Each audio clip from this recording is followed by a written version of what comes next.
खाली कुर्सी और एक 9 सेकंड और 23 सेकंड की क्लिप दिखाकर भी अपने पूरे फैन बेस को हाइप करना, ये सिर्फ और सिर्फ मार्वल ही कर सकता है। स्पाइडरमैन ब्रांड न्यू डे का 9 सेकंड्स का टीजर और फिर 23 सेकंड्स का टॉम हॉलैंड का नया सूट रिवील अपने आप में काफी सारी चीजें कंफर्म कर गया। ऑल्दो इस टीजर में ना कोई डायलॉग था ना फेस था, लेकिन बाद में टॉम हॉलैंड ने जो रिवील किया काफी सारी डिटेल्स उसमें छिपी हुई थी और इन डिटेल्स में हल्क से लेकर वेनम सबकी हिंट्स दी गई हैं जो शायद तुमने मिस कर दी होंगी। सो स्पाइडरमैन फैंस के लिए आज की वीडियो बहुत ज्यादा जानदार होने वाली है, इंपॉर्टेंट होने वाली है।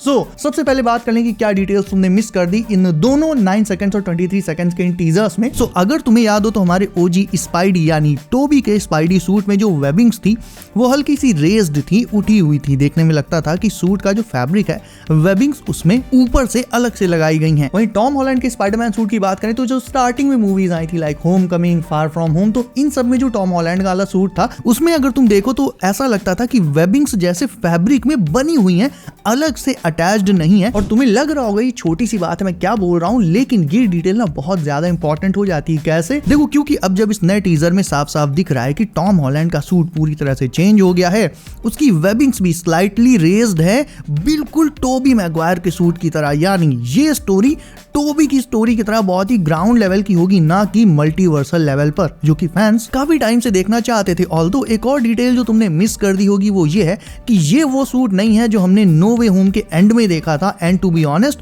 वो सूट भी मुझे बहुत पसंद आया था और आई नो तुम्हें भी बहुत अच्छा लगा होगा। उसका वाइब्रेंट रेड और डीप ब्लू बहुत ऑसम था, हल्की सी शाइनिंग भी थी उसमें। लेकिन to be even more honest भाई, ये जो रेज्ड वेबिंग्स वाला न्यू सूट है ये और भी डोप लग रहा है। इसका कलर वाइब्रेंट ना रेड होकर मतलब हल्का सा टिंटेड रेड टाइप का रखा गया है, लेकिन फिर भी इसमें एक वाइब्रेंट वाला फील आ रहा है। डीप ब्लू अभी भी है, डीप ब्लू को थोड़ा सा और लाइट कर दिया गया है। और जो उठी हुई वेबिंग्स है भाई साहब, मतलब यार इससे अच्छा स्पाइडरमैन सूट शायद अब हो ही नहीं सकता। इतने सारे सूट्स ऑलरेडी बन चुके हैं और प्रॉपर अगर इसके कलर की बात करो तो ये काफी हद तक एंड्रू की फर्स्ट स्पाइडी मूवी वाले सूट से भी मैच करता है, क्योंकि उसमें भी एंड्रू का जो पहला सूट था उसमें भी प्योर रेड ना होकर रेड का ही एक शेड टाइप का था। ऐसा लग रहा है जैसे ये सूट टोबी और एंड्रू के सूट को मिलाकर बनाया गया है और उससे भी ज्यादा ऑसम है। लेकिन इस नए सूट से, स्किन डिटेल से हल्क और वेनम का क्या कनेक्शन है और खासकर वेनम के भी अब मूवी में आने के और ज्यादा चांसेस कैसे हो जाते हैं, अब इस पर बात कर लेते हैं। तो देखो, नो वे होम के एंड में पीटर न्यूयॉर्क शिफ्ट हो चुका था, उसने नए सूट पर काम भी शुरू कर दिया था, बना भी लिया था। लेकिन जाहिर है वो नया सूट वो ज्यादा यूज नहीं करेगा, वो ये टीजर वाला नया सूट बनाएगा और मूवी अब एक प्रॉपर स्पाइडरमैन वाले एस्पेक्ट से चलेगी।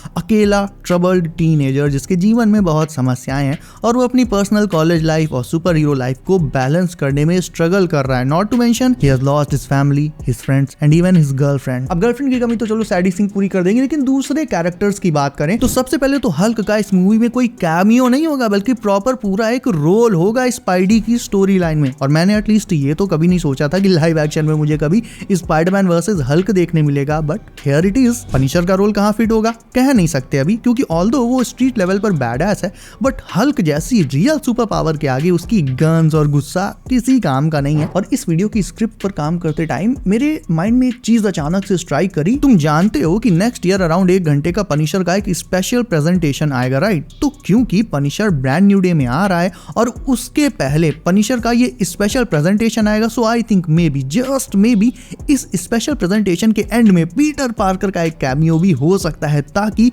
पनिशर का ब्रांड न्यू डे में आना और ज्यादा सेंस बनाए। क्या पता मार्वल पनिशर का जो स्पेशल प्रेजेंटेशन है वो सिर्फ पनिशर और पीटर को एक साथ सेटअप करने के लिए ही बना रहा हो, जिसमें पूरी स्टोरी में पनिशर को किंगपिन के टट्टुओं को कूटते हुए दिखाया जाएगा और लास्ट में जब वो रिलैक्स करने बैठेगा तो उसके सामने आ जाएगा पीटर पार्कर। और आई थिंक ऐसा बिल्कुल हो सकता है, क्योंकि Punisher is not a hero, he is an anti hero. उसका काम करने का तरीका अपने दूसरे नॉर्मल हीरो से बिल्कुल अलग है। वो क्रिमिनल्स को सीधे सीधे परमानेंटली टपकाने में बिलीव करता है, दूसरे हीरोज की तरह उन्हें छोड़ नहीं देता वार्निंग देकर। सो आई थिंक ऐसा हो सकता है कि पनिशर का जो स्पेशल प्रेजेंटेशन होगा उसमें एट सम पॉइंट जब फ्रैंक कैसल किसी क्रिमिनल को उड़ाने वाला होगा तब अचानक से पीटर आकर उसके वेब मार के या कैसे भी करके गनवन छीन के उसे रोक देगा और इस चीज से पनिशर बहुत ज्यादा इरिटेट हो जाएगा। तुम जानते हो डेयर डेविल भी जब उसे रोकता है तो वो डेयर डेविल से ही लड़ने लगता है। इसी तरह से फिर वो स्पाइडरमैन से भी हो सकता है लड़े एंड डेफिनेटली इनके बीच में कुछ फाइट सीन्स तो देखने को मिलेंगे ही, but eventually Frank will realize कि पीटर अभी एक टीनेजर है, वो मतलब थोड़ा नया नया सुपर हीरो, अब वैसे नया तो नहीं है बट फ्रैंक कैसल तो उतना कुछ नहीं जानता ना कि पीटर की हिस्ट्री में क्या था,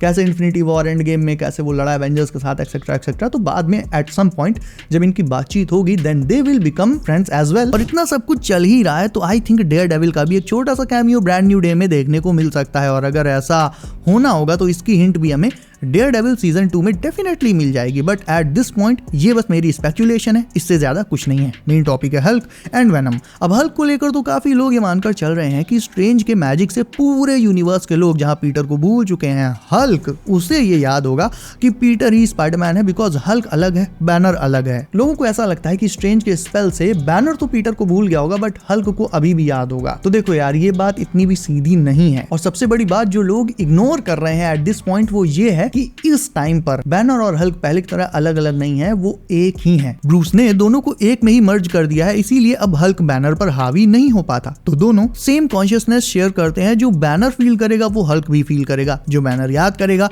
वो हल्क भी याद करेगा, और जो बैनर भूल जाएगा वो हल्क भी भूल जाएगा। हाँ, अगर बैनर इस टाइम पहले जैसा होता, मतलब जब पहले वो एंग्री हल्क बन जाता था और फिर अलग अपनी ह्यूमन फॉर्म में रहता था, तब बेसिकली उसकी दो अलग अलग पर्सनैलिटीज थी, बैनर अलग हल्क अलग, तब ऐसा डेफिनेटली हो सकता था। क्योंकि स्ट्रेंज के स्पेल के टाइम बैनर अपनी ह्यूमन फॉर्म में होता तो स्पेल केवल उस पर ही काम करता, और जब बाद में कभी हल्क बाहर आता तो उस टाइम उसे सब याद रहता, क्योंकि स्पेल के टाइम वो बाहर आया ही नहीं था। बट नाउ अगेन क्योंकि हल्क और बैनर दोनों एक साथ बाहर ही हैं, दोनों की कॉन्शियसनेस मर्ज हो चुकी है, जुड़ चुकी है, ऐसे में आप इन दोनों को फिलहाल अलग अलग नहीं देख सकते, ये दोनों एक ही पर्सन है। सो स्ट्रेंज के स्पेल के दौरान स्मार्ट हल्क भी ये भूल चुका होगा कि पीटर पार्कर कौन है, बट इसका एक सॉल्यूशन भी अगर मार्वल को यही दिखाना हो कि हल्क नहीं भूला है तो एक काम ये हो सकता है कि मे बी वो ऐसा दिखा दे कि इतने टाइम से जो बैनर और हल्क की खिचड़ी यानी स्मार्ट हल्क है ये अलग है, और एंग्री हल्क यानी ये वाला हल्क, ये पर्सोना बिल्कुल ही अलग है, और ये तो तब से गायब है जब से थानोस ने हल्क को कूटा था। स्मार्ट हल्क तो बस एंग्री हल्क का एक बहुत छोटा सा हिस्सा है जिसे बैनर अपने साथ मर्ज करने में कामयाब हो गया। रियल रेजिंग हल्क तो अभी भी उसके अंदर छिपा हुआ है, जो कुछ भी नहीं भूला है, और वो जब कभी भी बाहर आएगा तो मे भी उसे समहाउ ये याद होगा कि पीटर ही स्पाइडरमैन है, और वो उसके साथ एंड गेम के बैटल में भी लड़ चुका है। ऑल्दो उस पॉइंट पर भी वो बाहर नहीं आया था, तब भी स्मार्ट हल्क ही था। तो ये मैं जस्ट एक चीज बता रहा हूँ कि इस तरह से मार्वल ये दिखा सकता है कि हल्क को चीजें याद है, वो पीटर को भूला नहीं। ऑल्दो ऐसा होने के चांसेस मेरे हिसाब से थोड़ा सा कम है, क्योंकि फिर ना चीजें थोड़ी और कॉम्प्लिकेटेड हो जाएंगी। क्योंकि देखो स्ट्रेंज का स्पेल बहुत जबरदस्त था, वो यूनिवर्सल लेवल पर था, कोई भी उस स्पेल से बच नहीं पाया। इवन स्ट्रेंज खुद भी उस स्पेल के दायरे में आ गया। अगर उसके पास चॉइस होती तो वो एटलीस्ट खुद तो याद रखता ना कि पीटर कौन है, बट उसके पास चॉइस नहीं थी। इस स्पेल की रेंज में उसे खुद भी आना था, यानी इतना ताकतवर जादूगर वो खुद भी इस स्पेल से जब नहीं बच पाया तो हल्क ऑब्वियसली कहां से बच पाएगा। और फाइनली बात करें वेनम की, तो यार I am taking a really long shot here, but may be just may B ये जो उठी हुई वेबिंग्स है ना, क्या पता वेनम की फोरशैडोइंग यही हो, ये उसके आने का एक इशारा हो। क्योंकि जैसा कि मैंने स्टार्टिंग में बताया, ये रेस्ड वेबिंग्स ये इंडिकेट करती हैं कि पीटर की कहानी भी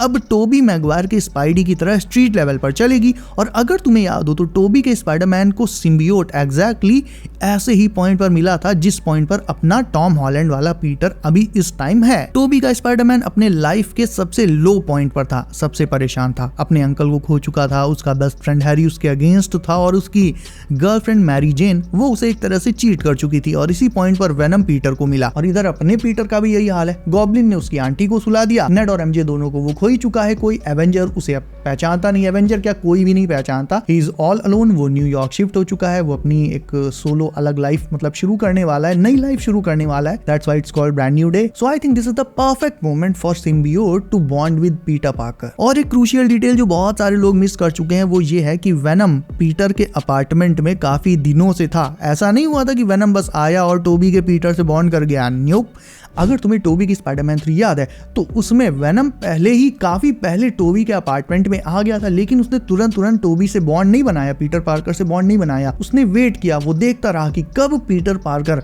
अपनी लाइफ के सबसे लोएस्ट पॉइंट पर आ जाएगा, ताकि वो पीटर से बॉन्ड करके उसके अंदर जो गुस्सा दबा हुआ है, जो इरिटेशन फ्रस्ट्रेशन दबी हुई है, उसे बाहर निकाल कर फिर उसे पूरी तरह से बेकाबू करके अपने कब्जे में कर ले। और एग्जैक्टली ऐसे ही लो पॉइंट पर वेनम ने पीटर के साथ बॉन्ड किया था, और उसके बाद फिर टोबी मैगवायर बन गया था बुली मैगवायर हम सब जानते हैं। सो आई थिंक ये वाला वेनम जो MCU में छूट गया था, क्या पता ये पहले ही पीटर के इसी अपार्टमेंट में पहुंच गया हो या आगे मूवी में पहुंच जाए, जहां पीटर अभी नया नया शिफ्ट हुआ है और मूवी में एट सम पॉइंट जब पीटर और भी ज्यादा मुसीबतों से जूझ रहा हो, हल्क से जूझ रहा हो, पनिशर से जूझ रहा हो और कुछ और लाइक अपने सोशल लाइफ या पर्सनल लाइफ के कुछ इश्यूज को हैंडल कर रहा हो, फ्रस्ट्रेटेड हो, दुखी हो, गुस्सा हो, परेशान हो और ये सारे इमोशंस दबा रहा हो, उसी पॉइंट पर वेनम पीटर से बॉन्ड करे। और ये आई थिंक अगर होना होगा तो एट सम पॉइंट मूवी के एंड में ही होगा। टीजर और ट्रेलर में तो इसे कतई भी रिवील नहीं किया जाएगा। और सबसे बड़ा रीजन मैं तुम्हें ऑलरेडी बता चुका हूं, वो ये है कि पीटर को सिम्बियोट मिलना इसलिए भी जरूरी है क्योंकि अब इसके बाद फिर उसे डूम्सडे और सीक्रेट वॉर्स में जाना है, वहां पर उसे चाहिए एक ह्यूज पावर बूस्ट। इससे बड़ा रीजन क्या ही हो सकता है। सो गाइस, तुम्हें क्या लगता है इस न्यू सूट के बारे में, नए टीजर के बारे में? कितना एक्साइटेड हो तुम इस नई स्पाइडरमैन मूवी को लेकर? कमेंट करके मुझे भी बताओ। इसके अलावा वीडियो अभी तक लाइक नहीं किया तो इसे भी लाइक कर लो, चैनल कर लो सब, नोटिफिकेशन कॉल पर डालना मत भूलना ताकि आने वाली नई MCU अपडेट्स तुमसे कभी भी मिस ना हो। सो बी सेफ गाइस, अपना ख्याल रखिए आप। मेरा नाम है Himanshu and as always I'll see you in next one.